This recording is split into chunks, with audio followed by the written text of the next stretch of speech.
এখানে আমার সাউন্ডটা মিউট করতে হবে। ওকে, সো আমাকে একটু বলে ফেলেন, আমরা কি লাস্ট ক্লাসে একটা অঙ্ক পুরোটা শেষ করেছিলাম?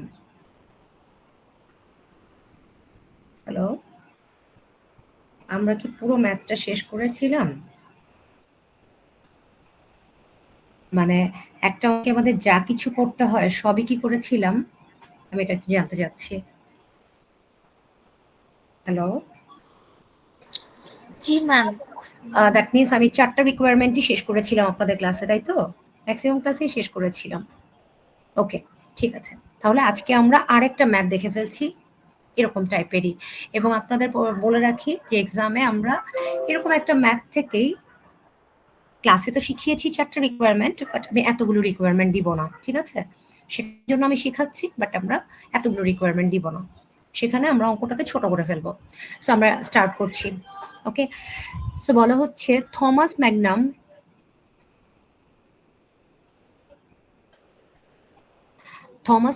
began operations at a private investigator. আচ্ছা, আমার একটা প্রবলেম হচ্ছে, আমি মোবাইলে অন করে রাখলে এখানে মোবাইল থেকে কিন্তু আবার শব্দটা হচ্ছে, এখানেও শব্দ চলে আসতেছে, এটাকে মিউট করা যাচ্ছে না।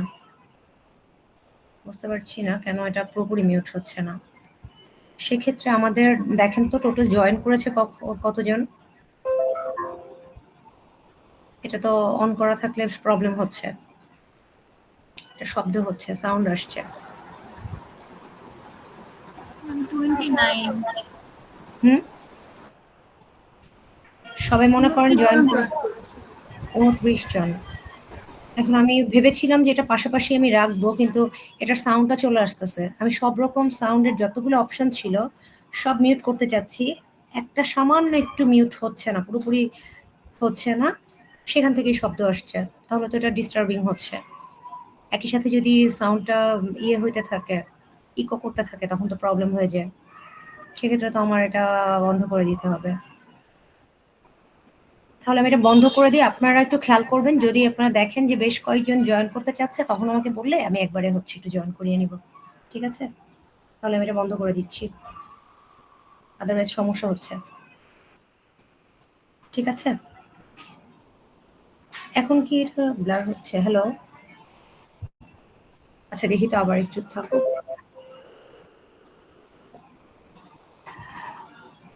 ওকে, তাহলে দেখেন আমরা, না সরি, এটা আমি অন রাখতে পারছি না, এটা খুবই ডিস্টার্বিং মনে হচ্ছে আমার জন্য, পাশাপাশি দুটো থাকলে। এটা আমি বন্ধ করে দিলাম। সো আমরা লাস্ট ক্লাসে যেরকম একটা ম্যাথ করেছিলাম ঠিক সেরকম টাইপেরই একটা ম্যাথ এখন দেখছি। দেখে নেন, এখানে ম্যাথটাতে বলা হচ্ছে Thomas Magnum began operations as a private investigator on January 1, 2010. The trial balance columns of the worksheet for Thomas Magnum at March 31 are as follows. দেখেন, ওরা ওদের বিজনেস স্টার্ট করেছিল কিন্তু জানুয়ারি 1 তারিখে, কিন্তু আমাদের ট্রায়াল ব্যালেন্স দিয়ে দেওয়া আছে মার্চ 31-এ। তার মানে কতটুকু সময়ের জন্য আসলে ওরা এই কাজটা করলো বলেন তো? মানে দ্যাট মিনস কতটুকু সময়ের জন্য আমরা রেকর্ডিংটা করব, আমাকে এটা বলেন। 3 months. 3 months. Okay, thank you. 3 months. এবার তাহলে আমরা বুঝে নিলাম যে আমরা 3 মাসের জন্য অঙ্কটা করছি। এরপর দেখেন, আমরা লাস্ট ক্লাসে যেমনটা বলেছিলাম যে সাধারণত আপনাদের যে ম্যাথগুলো আপনারা এক্সামে পেতে পারেন, সেখানে প্রথমে একটা ট্রায়াল ব্যালেন্স আপনাদের দিয়ে দেওয়া থাকবে, কিছু অ্যাডজাস্টমেন্ট থাকবে, ট্রায়াল ব্যালেন্স দেওয়া থাকবে, কিছু অ্যাডজাস্টমেন্ট থাকবে। এরপর আমাদেরকে যে রিকোয়ারমেন্টগুলো কোয়েশ্চেনে করতে বলা হবে সেগুলো আমরা করব। সো এখন দেখেন, এখানে আমাদের কিছু এরপর আদার ডেটা দেওয়া আছে। এই আদার ডেটাগুলো কি, আমাদের কিছু অ্যাডজাস্টমেন্ট বা অ্যাডজাস্টিং এন্ট্রিজ দেওয়া আছে। দেন আমাদেরকে দেখেন ইনস্ট্রাকশনে কি বলা হয়েছে, অ্যাডজাস্টিং এন্ট্রিজ, ক্লোজিং এন্ট্রিজ। এখানেও পোস্ট ক্লোজিং ট্রায়াল ব্যালেন্সটা করতে বলা হয়নি, কিন্তু আমরা এই অঙ্কের জন্য চেষ্টা করব ওই 4টা রিকোয়ারমেন্টই দেখতে। এখন দেখেন প্রথমে কি বলছে, enter the trial balance on the worksheet and complete the worksheet. তার মানে প্রথমে আমাদেরকে কি করতে বলা হচ্ছে, ওয়ার্কশিট কমপ্লিট করতে বলা হয়েছে। তাহলে এবার আমরা একটু আমাদের সলিউশনটা পাশাপাশি আছে, প্লিজ সেটার দিকে ফলো করেন। ওকে, সো আমাদের প্রথমে আমরা কি করেছিলাম লাস্ট ক্লাসে আপনাদের নিশ্চয়ই মনে আছে যে আমরা প্রথমে আমাদের ওয়ার্কশিট করতে গিয়ে কোয়েশ্চেনে আমাদের যে ট্রায়াল ব্যালেন্সটা দিয়ে দেওয়া আছে সেটা বসিয়ে নিব। সো দেখেন এখানে আমাদের cash, accounts receivable, supplies, prepaid insurance, equipment এরকম যারা আছে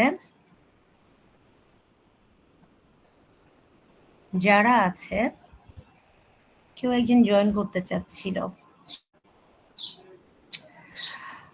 আচ্ছা, cash, accounts receivable, supplies, prepaid insurance এই ধরনের যত অ্যাসেট, লায়াবিলিটি, ক্যাপিটাল যা যা ছিল আমরা প্রথমে কি করেছি ট্রায়াল ব্যালেন্স কলামে সেটা বসিয়ে নিয়েছি। ওকে, এরপর আমরা কি করব এখন আমরা অ্যাডজাস্টমেন্ট গুলো নিয়ে কথা বলবো। সো দেখেন অ্যাডজাস্টমেন্টে আমাদের ফার্স্ট অ্যাডজাস্টমেন্ট কি আছে, সাপ্লাইজ অন হ্যান্ড টোটাল 380 টাকা। দেখেন প্রথমে আমাদের সাপ্লাইজ ছিল কত, 1050। এটা কবে দেওয়া আছে ইনফরমেশনগুলো, মার্চ 31-এ। এখানে যে ইনফরমেশনগুলো দেওয়া আছে সেটাও কিন্তু মার্চ 31-এ, কিন্তু ওরা বলছে যে এখন হাতে আছে 380 টাকা। তাহলে প্রথমে আমাদের ছিল 1050 টাকা, এখন হয়ে গেল 380 টাকা। রিমেইনিং সাপ্লাইজটুকু আমরা কি করেছি, রিমেইনিং সাপ্লাইজগুলো আমরা কি করলাম, হ্যালো ম্যাম খরচ করেছে। ওকে, খরচ করে ফেলেছি। তাহলে আমাদের জার্নালটা কি হওয়া উচিত, আমি কিন্তু আজকে আপনাদের সাথে কথা বলে বলে কাজটা করব। খরচ করেছি, তাহলে আমরা কি জার্নাল দিব, এটার জন্য অ্যাডজাস্টিং জার্নালটা আমাদের কি হবে, হ্যালো অ্যাডজাস্টিং জার্নাল কি দিবেন সেক্ষেত্রে,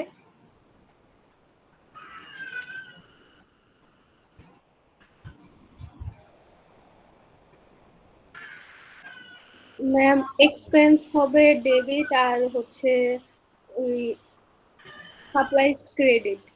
হ্যাঁ, তার মানে সাপ্লাইজ এক্সপেন্স হবে ডেবিট, সাপ্লাইজ হবে ক্রেডিট। অ্যামাউন্টটা কত হবে,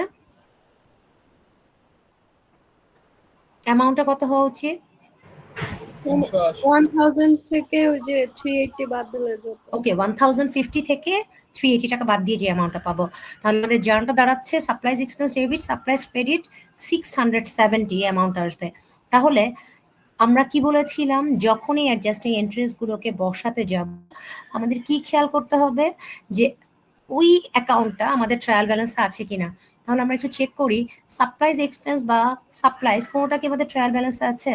সো আমরা কিন্তু দেখতে পাচ্ছি সাপ্লাইজ ট্রায়াল ব্যালেন্সে দেওয়া আছে কিন্তু সাপ্লাইজ এক্সপেন্স কিন্তু নেই। তাহলে সাপ্লাইজ এক্সপেন্স যেহেতু দেওয়া নেই আমরা কি করব, ওই যে ট্রায়াল ব্যালেন্সে দুদাগ দিয়ে যেখানে ক্লোজ করেছিলাম তার নিচে সাপ্লাইজ এক্সপেন্স লিখে আমরা কি করলাম অ্যাডজাস্টমেন্টের, তাকিয়ে দেখেন অ্যাডজাস্টমেন্টের ডেবিট দিকে সে অ্যামাউন্টটা বসিয়ে ফেললাম 670 টাকা। দেখতে পাচ্ছেন, হ্যালো জি জি ম্যাম। ম্যাম। ঠিক আছে, বসালাম আর সাপ্লাইজের ক্রেডিট দিকে এই 670 টাকা বসিয়ে ফেললাম। আমাদের ফার্স্ট এন্ট্রিটা দেওয়া হয়ে গেল। সেকেন্ড ডেপ্রিসিয়েশন বলা হচ্ছে পার কোয়ার্টারের জন্য 1000 টাকা। আমরা কিন্তু 3 মাসের জন্য অঙ্কটা করছিলাম, তার মানে 3 মাস মানে কিন্তু একটা কোয়ার্টার, তার মানে এখানে আপনাকে সেই 3 মাসের জন্যই ডেপ্রিসিয়েশনের অ্যামাউন্টটা বলা আছে। তাহলে আমরা জার্নালটা কি করব, depreciation expense debit, accumulated depreciation credit. এবং আমরা কিন্তু যদি একবার ট্রায়াল দিকে তাকিয়ে দেখি ডেপ্রিসিয়েশন এক্সপেন্স এবং অ্যাকুমুলেটেড ডেপ্রিসিয়েশন কোনোটাই আমাদের ট্রায়াল ব্যালেন্সে দেওয়া ছিল না। তাহলে নতুন করে আমাদেরকে এটা কি করতে হবে, লিখতে হবে depreciation expense debit, accumulated depreciation, adjustmented debit এবং ক্রেডিট দিকে আমরা কি করলাম বসিয়ে ফেললাম। ওকে, বোঝা গেল? জি ম্যাম। ঠিক আছে, এবার দেখেন এটা বসিয়ে ফেললাম। এবার আমাদের দেখেন third adjusting journal, interest accrued on 6 months note payable, যেটা ইস্যু করা হয়েছিল জানুয়ারির 1 তারিখে 300 টাকা। ওরা বলছে 300 টাকা বা 300 টাকা ওদের ইন্টারেস্ট আমাদের ডিউ হয়েছে, বকেয়া হয়েছে। দ্যাট মিনস আমাদেরকে জার্নালটা কি দিতে হবে, কোনো এক্সপেন্স বকেয়া হলে আমাদের কি জার্নাল করতে হয় বলেন,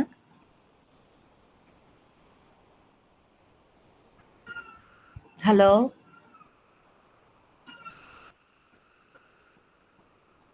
হ্যালো এক্সপেন্স বকেয়া হলে আমাদের কি জার্নাল করতে হয়, ইন্টারেস্ট এক্সপেন্স ডেবিট আর ইন্টারেস্ট পেয়েবল ক্রেডিট।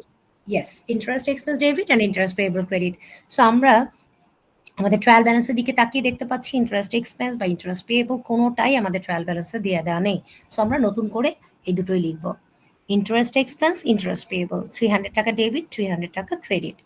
ওকে, এবার next, insurance expires at the rate of 200 per month. 200 টাকা করে প্রতি মাসে ইন্স্যুরেন্স এক্সপায়ার হয়, তাহলে 3 মাসে আমরা কত অ্যামাউন্ট পাবো? 200 টাকা করে প্রতি মাসে হলে 600 ওকে 600। এবং ইন্স্যুরেন্স যখন এক্সপায়ার হয় তখন আমাদের জার্নালটা কি হবে? অ্যাডজাস্টিং জার্নালটা কি হয়? অ্যাডজাস্টিং জার্নালটা কি হবে তখন? Insurance expense debit, prepaid insurance credit. Yes, insurance expense debit, prepaid insurance credit. So আমরা এবার ট্রায়াল ব্যালেন্সে যদি যদি তাকাই, দেখি আমরা ইন্স্যুরেন্স এক্সপেন্স বলে এখানে কিছু নেই, কিন্তু প্রিপেইড ইন্স্যুরেন্স আছে। সো ইন্স্যুরেন্স এক্সপেন্সকে আমরা নতুন করে ডেবিট দিকে 600 টাকা লিখবো, যেখানে ট্রায়াল ব্যালেন্সে 2 দাগ দিয়ে ক্লোজ করে ফেলেছিলাম। তার নিচের দিকে মানে ওইখানে তো লিখছি না, লিখবো অ্যাডজাস্টমেন্ট কলামে, ঠিক আছে, বাট 2 দাগ দিয়ে ক্লোজ করে ফেলার নিচে লিখছি আমরা। তাহলে ইন্স্যুরেন্স এক্সপেন্স লিখে ফেললাম 600 টাকা, আর প্রিপেইড ইন্স্যুরেন্সের ক্রেডিট দিকে লিখে ফেললাম 600 টাকা। এটা আমাদের 4th জার্নাল আমরা দেখালাম। এবার 5th জার্নালে বলা হচ্ছে service provided but unbilled at March 31 total 530 টাকা। ওরা বলছে যে সার্ভিস প্রোভাইড করা হয়েছে কিন্তু বিলও করা হয়নি, তার মানে আমরা কি বুঝতে পারছি? এই রেভিনিউটা আমাদের বকেয়া রয়ে গেল। তো বুঝতে পারছি কেউ? হ্যালো? ইয়েস ম্যাম, এখানে আনআর্নড রেভিনিউ হবে No, debit. no. It's not an unearned revenue. It's accrued revenue. Unearned revenue কখন হয় বাবা জানেন? যখন আপনি তাকে সার্ভিস না দিয়ে আপনি টাকা পেয়ে বসে আছেন, এখানে তো আপনি টাকাই পাননি। এখানে আপনি কোনো টাকাই হ্যাঁ ম্যাম, পাননি। সরি ম্যাম, বুঝতে পারিনি। ঠিক আছে, ইটস অলরাইট। তো আপনি সার্ভিস দিয়ে দিয়েছেন, তার মানে কিন্তু এটা আনআর্নড রেভিনিউ নয়। আনআর্নড রেভিনিউ যখন আপনি সার্ভিস দিচ্ছেন না। বোঝা গেল? তাহলে এখানে আমাদের জার্নালটা কি হচ্ছে, যে মানে আপনি সার্ভিস দিয়েছেন কিন্তু টাকাটা বকে আছে। That means accounts receivable debit, service revenue credit হচ্ছে। বোঝা গেল? Accounts receivable debit, service revenue credit. বোঝা গেল? Yes ma'am. ওকে, তাহলে এবার আমরা কি করব? আমাদের অঙ্কে অ্যাকাউন্টস রিসিভেবল এবং সার্ভিস রেভিনিউ দুটোই কিন্তু দেয়া আছে।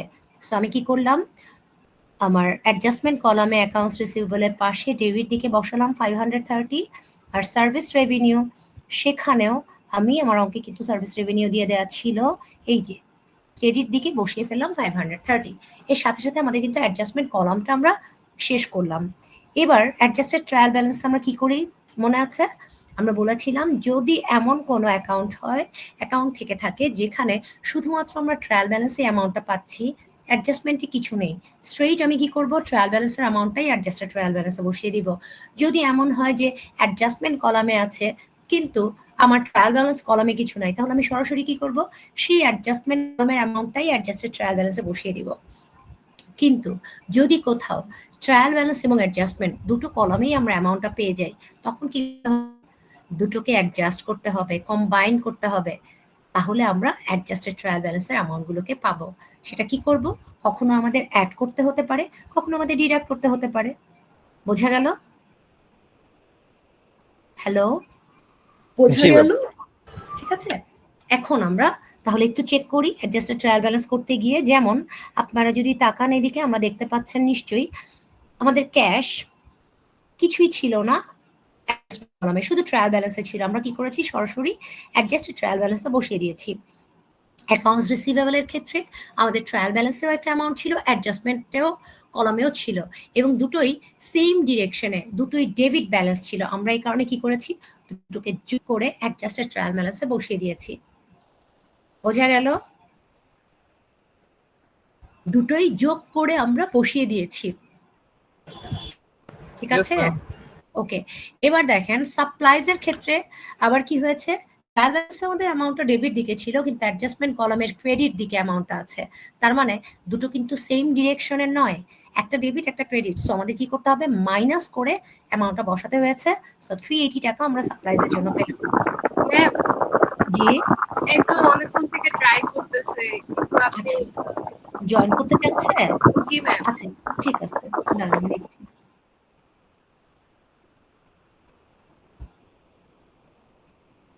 ঠিক আছে করছি ওকে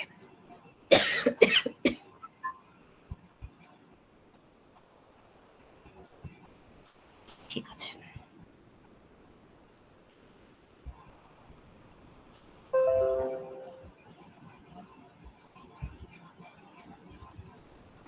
ওকে এবার দেখে নেন এবার আমরা বলছিলাম অ্যাডজাস্টেড ট্রায়াল ব্যালেন্সে আমরা ছিলাম এবার দেখেন আমরা যখন সাপ্লাইজটা আবার দেখছি সাপ্লাইজের ক্ষেত্রে আমরা কোথায় বলছিলাম যে একটা কিন্তু ডেবিট ব্যালেন্স আছে একটা ক্রেডিট ব্যালেন্স আছে দ্যাট ইজ দুটো কিন্তু সেম ডিরেকশনের নয় এই কারণে আমরা কি করব এখন মাইনাস করে আমাদের 380 টাকা আমরা পেলাম সেটাকে আমরা অ্যাডজাস্টেড ট্রায়াল ব্যালেন্সে বসাচ্ছি ওকে আমরা মাইনাস করে যে অ্যামাউন্টটা পাচ্ছি সেটা অ্যাডজাস্টেড ট্রায়াল ব্যালেন্সে বসিয়ে ফেললাম ডেবিট দিকে কেন বিকজ আমাদের ডেবিট ব্যালেন্সটা বড় ছিল মনে রাখবেন কিন্তু যে ব্যালেন্সটা বড় হয় আমরা কিন্তু অ্যাডজাস্টেড ট্রায়াল ব্যালেন্সে অ্যামাউন্টটাকে সেই দিকে বসাবো ঠিক আছে যদি আমাদের সাপ্লাইজের ক্রেডিট দিকে অ্যামাউন্টটা বড় হতো তাহলে আমরা কিন্তু অ্যাডজাস্টেড ট্রায়াল ব্যালেন্সে ক্রেডিট দিকে অ্যামাউন্টটা বসাতাম একইভাবে প্রিপেইড ইন্স্যুরেন্সের ক্ষেত্রে ট্রায়াল ব্যালেন্সে দেখেন ডেবিট দিকে ছিল 2400 অ্যাডজাস্টমেন্ট কলামের ক্রেডিট দিকে আছে 600 টাকা তার মানে দুটোই কিন্তু আবার অপোজিট ডিরেকশনে আছে সো আমি মাইনাস করে 1800 টাকা ডেবিট দিকে বসাচ্ছি বিকজ ডেবিট ব্যালেন্স বড় এরপর আমরা যদি দেখি ইকুইপমেন্টের ক্ষেত্রে notes payable accounts payable capital drawing এদের শুধুমাত্র ট্রায়াল ব্যালেন্স কলামে কিছু আছে অ্যাডজাস্টমেন্ট কলামে কিছজু নেই সো আমি স্ট্রেইট ওই অ্যামাউন্টটাই অ্যাডজাস্টেড ট্রায়াল ব্যালেন্সের দিকে বসিয়ে ফেললাম ওকে এরপর আমরা সার্ভিস রেভিনিউর ক্ষেত্রে দেখতে পাচ্ছি আমাদের ট্রায়াল ব্যালেন্সেও একটা অ্যামাউন্ট ছিল আবার অ্যাডজাস্টমেন্টের ক্রেডিট দিকেও একটা অ্যামাউন্ট ছিল এবং দুটোই কিন্তু সেম ডিরেকশনে সো আমরা কি করছি দুটোকেই যোগ করে কি করছি অ্যাডজাস্টেড ট্রায়াল ব্যালেন্সে ক্রেডিট দিকে বসাচ্ছি এরপর salary expense travel expense rent expense miscellaneous expense সব কিছু ডেবিট দিকেই ট্রায়াল ব্যালেন্সে শুধুমাত্র ছিল সেটা আমরা স্ট্রেইট ওয়ে অ্যাডজাস্টেড ট্রায়াল ব্যালেন্সে বসিয়ে ফেললাম এরপর দেখেন আমরা বেশ কিছু আইটেম পাচ্ছি যেটা আমাদের ট্রায়াল ব্যালেন্সে কিছু ছিল না দেখেন ট্রায়াল ব্যালেন্স কলামটা এখানে কিন্তু ফাঁকা এরপর অ্যাডজাস্টমেন্ট কলামে আমরা পাচ্ছিলাম সো কি করেছি শুধুমাত্র অ্যাডজাস্টমেন্ট কলামের অ্যামাউন্টটাই আমার অ্যাডজাস্টেড ট্রায়াল ব্যালেন্সে চলে এলো এভাবে আমরা অ্যাডজাস্টেড ট্রায়াল ব্যালেন্সটা তৈরি করে ফেলবো নেক্সট আমরা যখন ইনকাম স্টেটমেন্ট তৈরি করতে চাচ্ছি তখন আমরা কি করব রেভিনিউ এবং এক্সপেন্সগুলোকে খুঁজে বের করব সো দেখেন এখানে আমাদের রেভিনিউ অ্যামাউন্টটা কত 14150 একটাই রেভিনিউ আছে বাট এক্সপেন্স কিন্তু অনেকগুলো আছে salary expense travel expense rent expense miscellaneous expense supplies expense depreciation expense interest expense insurance expense অনেক কিছুই আমরা পাচ্ছি সো সেই সবগুলো এক্সপেন্সকে বসিয়ে আমরা এবার দেখে নিব যে আমাদের রেভিনিউ কত হচ্ছে এবং এক্সপেন্স কত হচ্ছে আমরা দেখতে পাচ্ছি আমাদের এক্সপেন্স হচ্ছে 6680 এবং রেভিনিউ হচ্ছে 14150 সো আমাদের গ্যাপটা কতটুকু সেই অ্যামাউন্টটুকু আমরা কি পাবো বলেন তো net profit or net loss net profit or net loss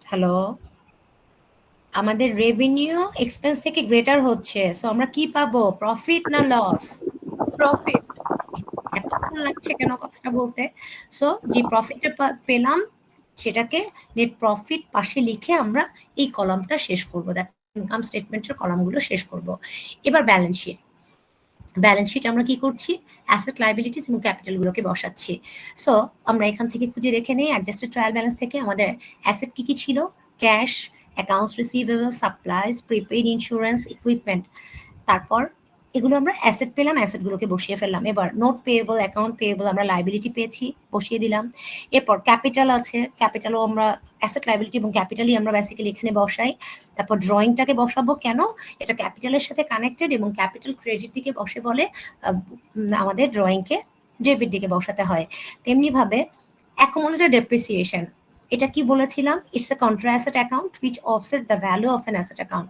so আমাদের ইকুইপমেন্ট এটা আমাদের ডেবিট অ্যাকাউন্ট হয় বলে অ্যাকুমুলেটেড ডেপ্রিসিয়েশন ইকুইপমেন্টটা আমরা কি করি ক্রেডিট করি এরপর interest payable it's a liability তাই আমরা ব্যালেন্স শিটের ক্রেডিট দিকে বসালাম এবং লাস্ট ওয়ান হচ্ছে আমরা যে লসটা প্রফিটটা পেলাম এটা আমার ক্যাপিটালকে কি বাড়াবে না কমাবে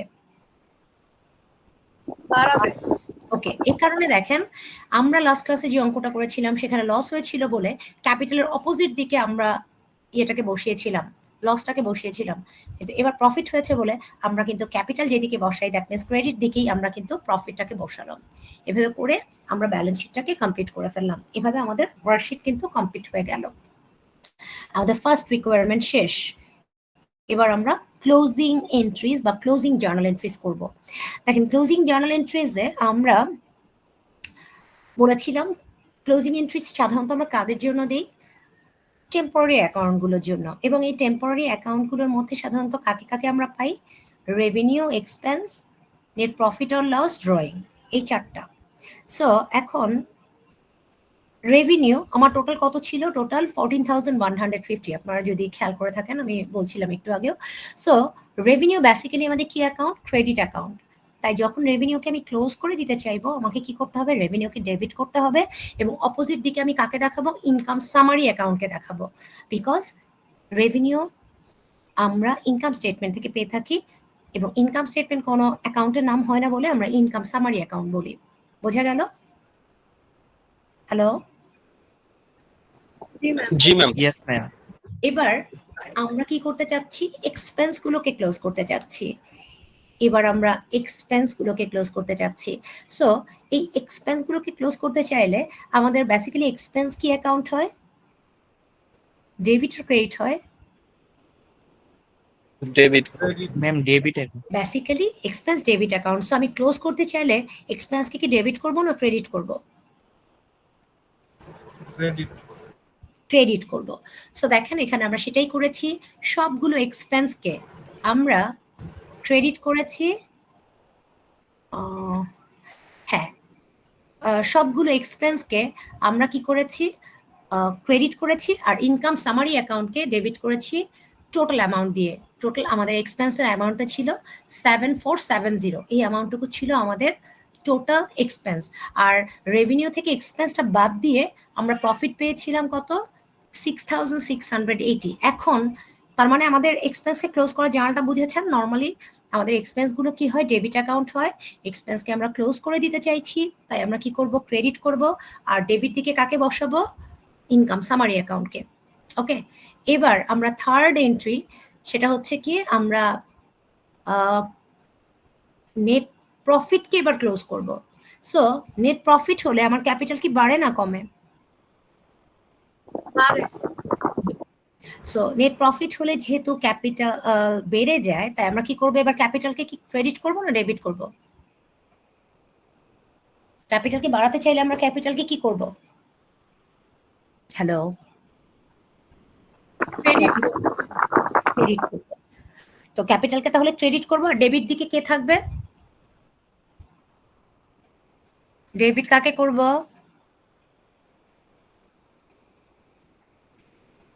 income summary account. Income summary account. Okay, আমরা ইনকাম সামারি অ্যাকাউন্টকে ডেবিট করলাম। এবার ফোর্থ আইটেম, আমরা ড্রয়িংসকে ক্লোজ করব। ড্রয়িংসকে ক্লোজ করার জন্য আবার আমরা চিন্তা করি ড্রয়িংস আমার ক্যাপিটালকে কি বাড়ায় না কমায়? কমায়। কমে। হ্যাঁ, কমায়, তাই না? কি কমাবে না জি ম্যাম। বাড়াবে? কমাবে। ম্যাম কমাবে। আচ্ছা, কমালে ক্যাপিটালকে কমাতে চাইলে আমরা ক্যাপিটালকে কি করব? ডেবিট অর ক্রেডিট করব? ক্যাপিটালকে কমাতে চাইলে ক্যাপিটালকে কি করব? ম্যাম ডেবিট করব। ওকে, আর ক্রেডিট দিকে এবার কি আমরা ইনকাম সামারি অ্যাকাউন্টকে কি লিখতে পারবো? ড্রয়িংস কি আমরা ইনকাম স্টেটমেন্টে পাই? না ম্যাম। ঠিক আছে, এই জন্য আমরা কি করব? ক্যাপিটালকে ডেবিট করে ড্রয়িংসকেই আমরা কিন্তু ক্রেডিট করব, মনে রাখবেন। ওকে, ড্রয়িংসকেই কিন্তু ক্রেডিট করব। ঠিক আছে? ম্যাম এটা এবার বুঝি না, আরেকবার একটু বলুন। এটা বুঝেন নাই? আবার বলি। আমি বলেছি যে আমরা যখন ড্রয়িংসকে ক্লোজ করতে চাচ্ছি, ড্রয়িংস কি করে? ক্যাপিটালকে কমিয়ে দেয়। তাই ক্যাপিটালকে কমানোর জন্য আমরা ক্যাপিটালকে কি করব? ডেবিট করব। কিন্তু এর আগে সবগুলোর ক্ষেত্রে আমরা কিন্তু ইনকাম সামারি অ্যাকাউন্টকে ডেবিট বা ক্রেডিট দিকে বসিয়েছি। কিন্তু এবার কি আমরা ইনকাম সামারি অ্যাকাউন্টকে বসাতে পারবো? পারবো না কিন্তু, বিকজ আমরা ড্রয়িংসকে কিন্তু ইনকাম স্টেটমেন্টে পাই না। এর আগে সমস্ত কিছু আমরা কিন্তু ইনকাম স্টেটমেন্টে পেতাম বলে ইনকাম সামারি অ্যাকাউন্টকে কখনো ডেবিট করেছি, কখনো ক্রেডিট করেছি। কিন্তু ড্রয়িংস তো আমার কোনো ইনকাম স্টেটমেন্টের আইটেম নয়। এ কারণে আমরা ইনকাম সামারি অ্যাকাউন্টকে কিন্তু এবার কোথাও দেখাতে পারছি না, মানে ডেবিট বা ক্রেডিট দিকে বসাতে পারছি না। বরং আমাকে কি করতে হবে, যেহেতু আমি ড্রয়িংসকে ক্লোজ করতে যাচ্ছি, ড্রয়িংসকেই ক্রেডিট করতে হবে। বোঝা গেল? জি ম্যাম। ঠিক আছে, বুঝতে পেরেছেন? এর সাথে সাথে আমার কিন্তু ক্লোজিং এন্ট্রি নিয়ে কথা বলা শেষ হয়ে গেল। এবার আমি পোস্ট ক্লোজিং ট্রায়াল ব্যালেন্স নিয়ে কথা বলবো। লাস্ট ক্লাসে আমি আপনাদের পোস্ট ক্লোজিং ট্রায়াল ব্যালেন্সটা হাতে লিখে করে দেখিয়েছিলাম। এবার আমি হচ্ছে কি আপনাদের কি করব, হাতে লিখে কি দেখতে পেরেছিলাম? আপনাদেরটা কি আমি ফিজিক্যালি ক্লাসটা নিয়েছিলাম? মনে হয় পারিনি, তাই না? ওই দিন মনে হয় আমি আচ্ছা আচ্ছা মুখে মুখে বলেছিলাম, কারণ ওই অঙ্কে আমাদের পোস্ট ক্লোজিং ট্রায়াল ব্যালেন্সটা করে দেওয়া ছিল না। আজকে তাহলে দেখে নেন, আমি বলেছিলাম কি যে পোস্ট ক্লোজিং ট্রায়াল ব্যালেন্স মানে কি, ক্লোজিং এন্ট্রি করে ফেলার পরে আমরা যে ট্রায়াল ব্যালেন্সটা তৈরি করব। তাহলে ক্লোজিং এন্ট্রি করতে গিয়ে আমরা কি করেছি, রেভিনিউ এক্সপেন্স ড্রয়িংসকে কি ক্লোজ করে ফেলেছি না? তার মানে ওই অ্যাকাউন্টগুলো আর কিন্তু আমাদের এখন করবে না, ঠিক আছে? তার মানে আমরা এখন যখন পোস্ট ক্লোজিং ট্রায়াল ব্যালেন্স নিয়ে তৈরি করতে চাচ্ছি, তখন আমাদের কি করতে হবে, আমাদের অ্যাসেট লায়াবিলিটি এবং এন্ডিং ক্যাপিটাল নিয়ে আমরা তৈরি করব পোস্ট ক্লোজিং ট্রায়াল ব্যালেন্স। এবার আপনারা একটু তাকিয়ে দেখেন, আমরা যদি এখান থেকে আমাদের যে ওয়ার্কশিটটা করেছিলাম সেখানে দেখেন অ্যাডজাস্টেড ট্রায়াল ব্যালেন্সে, বা যদি আপনি ব্যালেন্স শিট থেকেও দেখেন, দেখেন আমাদের যে যে অ্যাসেট লায়াবিলিটি ক্যাপিটাল ছিল আমরা কিন্তু খুঁজে খুঁজে সেই আইটেমগুলো বসিয়েছি। যেমন আমাদের ক্যাশ ছিল, অ্যাকাউন্টস রিসিভেবল ছিল, সাপ্লাইজ ছিল, প্রিপেইড ইন্স্যুরেন্স ছিল, ইকুইপমেন্ট ছিল, all these are assets. So আমরা অ্যাসেটগুলোকে ডেবিট দিকে বসিয়েছি। নোট পেয়েবল, অ্যাকাউন্ট পেয়েবল আমাদের লাইবিলিটি ছিল, আমরা ক্রেডিট দিকে বসিয়েছি। এরপর আমাদের আর তিনটা আইটেম আছে, একটা হচ্ছে অ্যাকুমুলেটেড ডেপ্রিসিয়েশন, ইন্টারেস্ট পেয়েবল আর এন্ডিং ক্যাপিটাল। আমরা এন্ডিং ক্যাপিটালটা নিয়ে সবার পরে কথা বলছি। ইন্টারেস্ট পেয়েবল আমরা সবাই জানি এটা একটা লাইবিলিটি। সো আমরা কি করব, পোস্ট ক্লোজিং ট্রায়াল ব্যালেন্সের ক্রেডিট দিকে আমরা বসাবো লাইবিলিটি বলে। দেন অ্যাকুমুলেটেড ডেপ্রিসিয়েশন, অ্যাকুমুলেটেড ডেপ্রিসিয়েশন কি আগেও কিন্তু আমি বুঝিয়েছিলাম, এটা আমাদের একটা কন্ট্রা অ্যাসেট অ্যাকাউন্ট। এই কারণে অ্যাসেট যেদিকে বসে তার অপোজিট দিকে অ্যাকুমুলেটেড ডেপ্রিসিয়েশন বসে, তাই আমরা ক্রেডিট দিকে বসিয়েছি। আর লাস্ট ওয়ান ট্রানজেকশনটা কি, আমাদের এন্ডিং ক্যাপিটাল। মনে রাখবেন এই এন্ডিং ক্যাপিটালকে আমরা কি করি, এন্ডিং ক্যাপিটালকে কিভাবে বের করি আমরা জানি। আমাদের বিগিনিং ক্যাপিটাল বসাতে হয়, দেন আমাদের যদি কোনো এডিশনাল ক্যাপিটাল থাকে সেটা অ্যাড করতে হয়, এরপর আমাদের যদি কোনো নেট প্রফিট থাকে সেটা অ্যাড করতে হবে, ড্রয়িংস থাকলে সেটা ডিডাক্ট করতে হবে। সো আমাদের এই অঙ্কে কোনো এডিশনাল ক্যাপিটাল ছিল না। সো আমরা কি করেছি, প্রথমে বিগিনিং ক্যাপিটাল বসিয়েছি, এরপর এখানে আমি রেভিনিউ থেকে এক্সপেন্সটাকে মাইনাস করে দেখিয়েছি। আপনার স্ট্রেইট রেভিনিউ থেকে এক্সপেন্স মাইনাস করে যে প্রফিটটা হচ্ছে ৬,৬৮০, সেটা আপনার চাইলে বসিয়ে দিতে পারেন।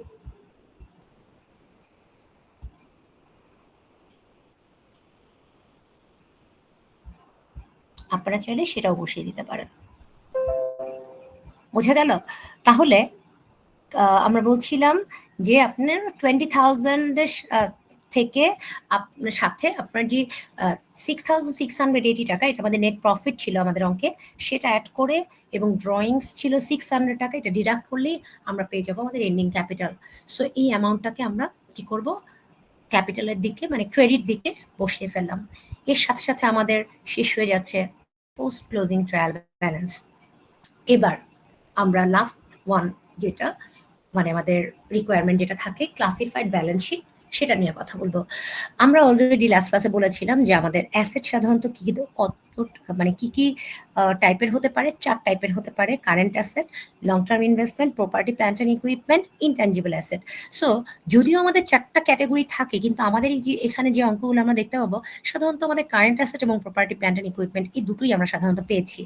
সো আমরা কারেন্ট অ্যাসেটগুলোকে একটু খুঁজে দেখে নেই। আমি লাস্ট ক্লাসেও বলেছিলাম যেমন ক্যাশ হচ্ছে আমাদের current asset, accounts receivable, supplies, prepaid insurance, এগুলো ছিল আমাদের কারেন্ট অ্যাসেট। অ্যাসেটের দিকটা আমরা যদি একটু দেখে আসি, দেখেন ব্যালেন্স শিটে cash, accounts receivable, supplies, prepaid, insurance. এরপর কি ছিল? শুধু ইকুইপমেন্ট।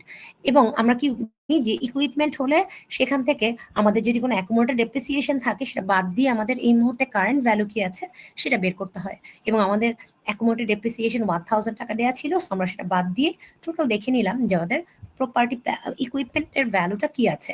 সো এইভাবে current asset plus property plant and equipment দুটোকে যদি আমরা কম্বাইন করে ফেলি তাহলে কিন্তু আমরা টোটাল অ্যাসেটটা পেয়ে যাচ্ছি 48,730। এবার আমরা লাইবিলিটির দিকে যাব। লাইবিলিটির ক্ষেত্রে দেখেন আমাদের হচ্ছে আমরা বলেছিলাম লাইবিলিটি হতে পারে আমাদের টু টাইপসের, একটা হতে পারে কারেন্ট লাইবিলিটি, একটা লং টার্ম লাইবিলিটি। এখানে আমাদের accounts payable, notes payable, interest payable ছিল, এই সব কিছুকেই আমরা সাধারণত কারেন্ট লাইবিলিটি হিসেবে ধরি। বাট কখনো কখনো নোটস পেয়েবল আপনার লং টার্ম লাইবিলিটি হতে পারে। ধরেন আপনাকে অঙ্কে বলে দেওয়া আছে টোটাল নোট পেয়েবল 40,000 টাকা, বলা হলো of the total amount of note payable 30,000 is for long term, মানে এর মধ্যে টোটাল 40,000 টাকার মধ্যে 30,000 টাকা লং টার্ম। তাহলে তার মানে আপনি বুঝতে পারছেন কি এই 30,000 টাকাকে আপনাকে লং টার্ম লাইবিলিটি হিসেবে চিন্তা করতে হবে এবং বাকি 10,000 টাকা আপনাকে কারেন্ট লাইবিলিটি হিসেবে ট্রেড করতে হবে। বোঝা গেল? এভাবে আপনাকে যদি স্পেসিফিক করে কোথাও বলে দেয় তাহলে আপনি সেটাকে বুঝতে হবে ওটা হচ্ছে আপনাদের লং টার্ম লাইবিলিটি। এবং আপনাদেরকে কি আমি লাস্ট ক্লাসে বলেছিলাম যে আমাদের বইয়ে এরকম একটা ফরম্যাট দেওয়া আছে যেখানে আপনি পরিষ্কারভাবে মোটামুটি বুঝতে পারবেন যে কোন আইটেমগুলো সাধারণত আপনাদের কোন হেডিং এর আন্ডারে আসা উচিত বা আসবে। আমার মনে হয় আমি বলিনি, আমার যতটুকু মনে পড়ছে আমি দেখিয়ে দিচ্ছি এবার।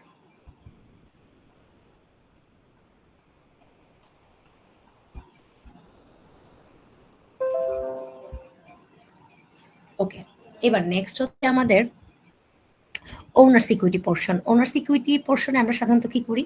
বিগিনিং ক্যাপিটালকে বসেই নেট প্রফিট থাকলে অ্যাড করি, লস থাকলে ডিডাক্ট করি, ড্রয়িংসে বাদ দিই। সেই কাজটা আমরা এন্ডিং ক্যাপিটাল বের করতে গিয়ে পোস্ট ক্লোজিং ট্রায়াল ব্যালেন্সে করেছিলাম, মনে আছে? এই কাজটুকুই কিন্তু আমরা পোস্ট ক্লোজিং ট্রায়াল ব্যালেন্সে করেছিলাম এন্ডিং ক্যাপিটাল বের করতে গিয়ে। সো সেই কাজটা এখানে আবার করে এবার আমি লাইবিলিটি এবং ওনার সিকিউরিটিকে যোগ করে আমরা দেখতে পাচ্ছি যে অ্যাসেট ইকুয়ালসটা কিন্তু আমাদের সেম। সো এভাবে আমাদের কিন্তু ক্লাসিফাইড ব্যালেন্স শিটটাও দেখা হয়ে গেল। এবার যদি আপনাদের কারো কোনো কোয়েশ্চেন থাকে প্লিজ আস্ক মি, আমাকে কোয়েশ্চেন করতে পারেন। আর আমি আপনাদের ক্লাসিফাইড ব্যালেন্স শিটের যে পেজটাতে আপনি দেখতে পাবেন যে কোন আইটেমগুলো সাধারণত আমাদের ক্লাসিফাইড ব্যালেন্স শিটে আসা উচিত দেখে নেন। এখানে একটা পেজে সুন্দর করে দেয়া আছে, আমি আপনাদের দেখিয়ে দিচ্ছি।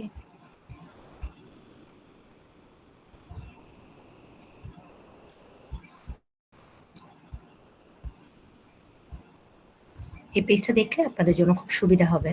এখানে বেশ কিছু আইটেম দিয়ে বুঝিয়ে দেওয়া হয়েছে যে আপনি ক্লাসিফাইড ব্যালেন্স শিট করার সময় কোন আইটেমগুলোকে আপনি দেখাবেন।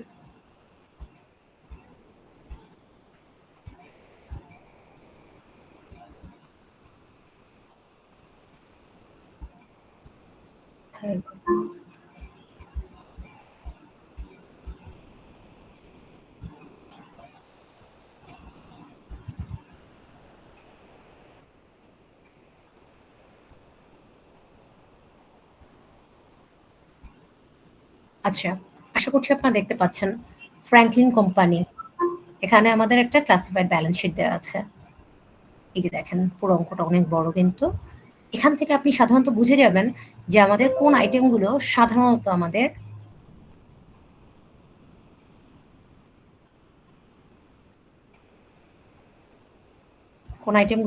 সাধারণত current asset, long term investment, property plant and equipment কোন হেডিংসে দেখাতে হবে সেটা আপনি ওখান থেকে বুঝে যাবেন।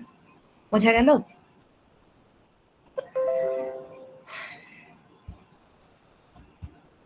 আপনাদের কি আর কারো কোনো কোয়েশ্চেন আছে? হ্যালো, যদি কারো কোনো কোয়েশ্চেন থাকে প্লিজ আস্ক মি।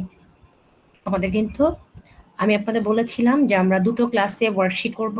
এরপর নেক্সট আপনাদের সাথে যেদিন আমি ক্লাসে জয়েন করব এরপর আমরা আমাদের বিজনেস চ্যাপ্টারটা নিয়ে পড়াবো।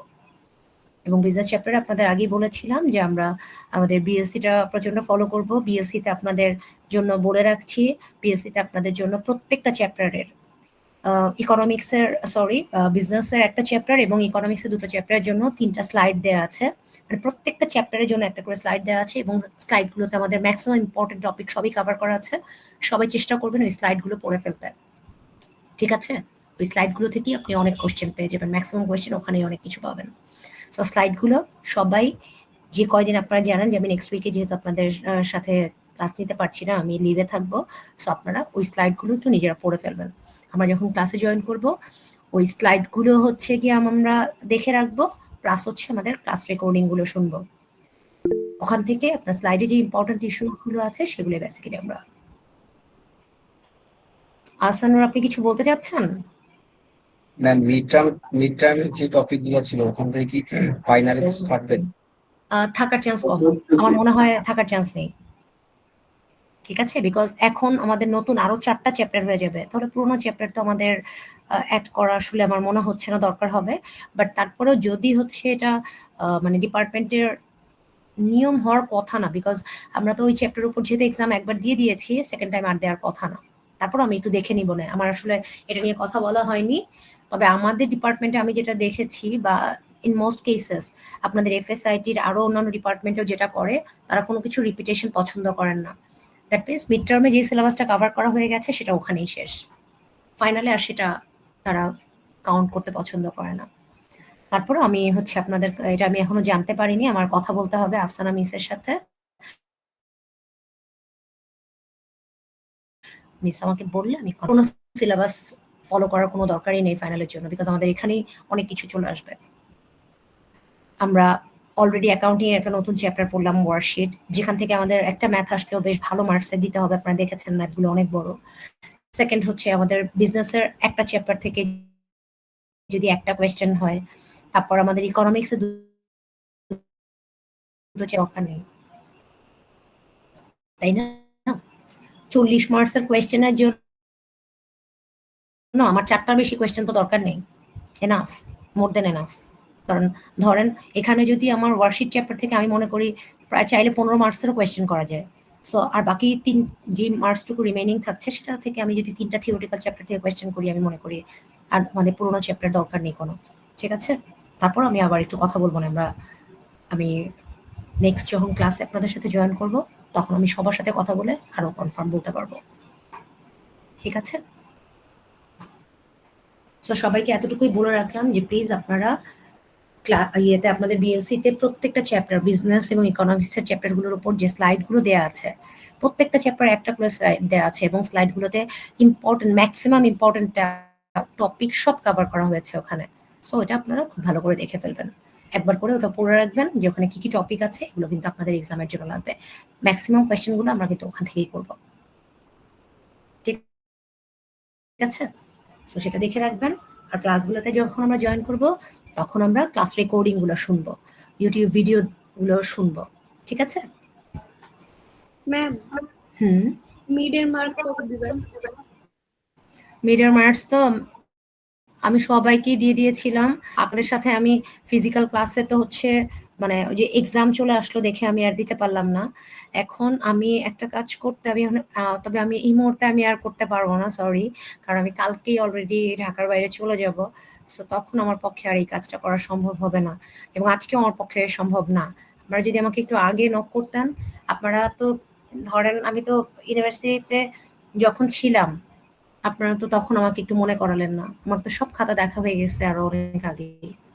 আমি তো এই উইকে অলরেডি ফিজিক্যালি যে ক্লাসগুলো হচ্ছিল সব ক্লাসেই তো তাদেরকে খাতা দেখিয়েছি, আমার সমস্ত খাতা দেখা শেষ, মানে ফার্স্ট কুইজ, সেকেন্ড কুইজ এবং মিড। এখন আপনারা এমন লাস্ট মোমেন্টে বললেন যে আমার পক্ষে খুব কঠিন হয়ে যাবে, কারণ আমি অলরেডি তো ইয়ে করতে পারি। যদি আমি জানি না আসলে, একটা কাজ করতে পারি আপনাদেরকে, আমি হয়তো একটা ছবি তুলে আমার যে রেজিস্টার খাতায় আমি নাম্বারটা তুলেছি কিন্তু আমি ইআরপিতে দিতে পারিনি, ওই পাতাটার একটা ছবি তুলে দিলে যদি আপনারা সেখান থেকে দেখে বুঝতে পারেন, এটুকু আমি করতে পারি। জি ম্যাম, ওইটা দিলেও জি হবে। ম্যাম, আপাতত এটাতে হবে। আপাতত আপাতত ওটা দেই, ঠিক আছে? এটুকু আমি করতে পারি, কারণ এখন আমি মার্চে এন্ট্রি দিব, আমার সেই সময়টুকুও নাই। আপনাদের ক্লাস নিয়ে আমাকে আবার গোছ কাজ করতে হবে, ঠিক আছে? তাহলে আমি ওটা দিয়ে দিব না, মনে করিয়ে দিয়েন ওটা, আমি হচ্ছে কি আমাকে একটু নক দিয়ে রাখেন, আমি ওটা দিয়ে দিব না, ঠিক আছে? ওকে, আমাদের ক্লাসের রেকর্ড